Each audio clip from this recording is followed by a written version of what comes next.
చల్లని తల్లి కుందనవల్లి తిరుపతిలో మా గంగమ్మ, తిరుపతి తల్లి వెంకన్న చెల్లి తమ్ములగాచే గంగమ్మ.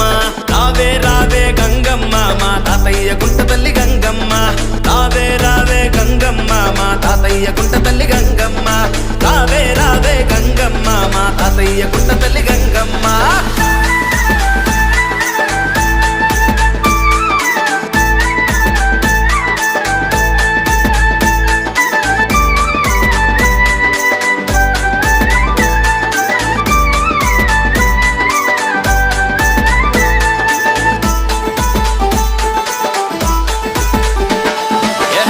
కుండాలలోన పొయ్యి కట్టెలు తెచ్చి వేపాకు మండ చుట్టి బొట్లు పెట్టి చలిమీడి పిండి తోటి నట్టింట తలుగు వేసి దీపాలు పెట్టి ఇంట పందిరేసి అంబలి పొంగలి తెచ్చేము నీ ముందు నివేదన చేస్తాము, మహిమలు చూపే